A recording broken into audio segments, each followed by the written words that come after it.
आज हेउछि महाप्रभुंकर सुनाबेश। रथ उपरे श्रीजीव मानकर बड़ चढ़ाऊ बेश बा सुनाबेश अनुष्ठित हेब।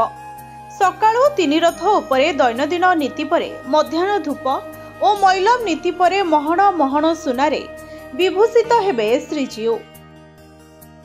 सेथिपई श्रीक्षेत्र लोकारण्य होई उठिछे।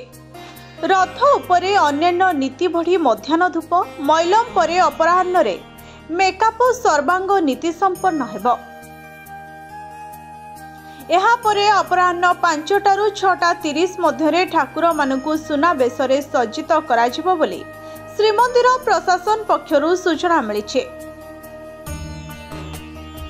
राति 11टा पर्यंत भक्त महाप्रभुंकर सुनाबेश देखिपारिबे बोली मध्य प्रशासन निष्पत्ति नैछे। बेश ओ लागि परे बड़सिंहार बेश और रात्र पढ़ुआ हेब। सुना बेश पई श्रीक्षेत्र रे सुरक्षा व्यवस्था कड़ाकड़ी करा जायथिबा बेले मार्केट छकरू बैरिकेड करा जायछे। सकाळु मार्केट छकरू बैरिकेड रे आसी बेश देखिबा पई तीन रथ पछपट रास्ता देई प्रस्थान करिवार व्यवस्था मध्य करा जायछे।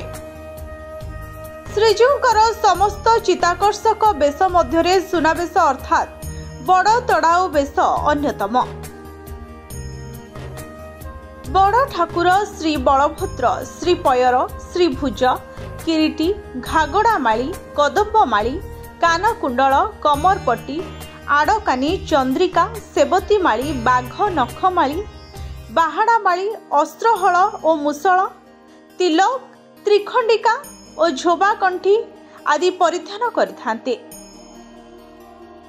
देवी सुभद्रा किरीटी ओढ़ियाणी कान चंद्रसूर्य दुईटी तगड़ी सेबतीमाली घागड़ामाली कदम्बमाली आदि परिधान करिथान्ते।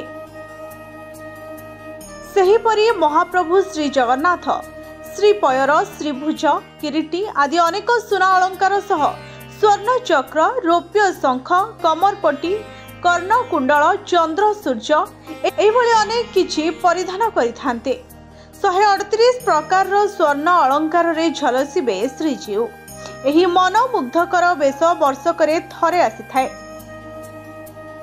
तेबे रथ उपरे अनुष्ठित हेउथुवा बेले एही बेशरे दर्शन कले अशेष पुण्य प्राप्ति होइथाए बोली विश्वास रहिछे। Bureau report STTV Odia.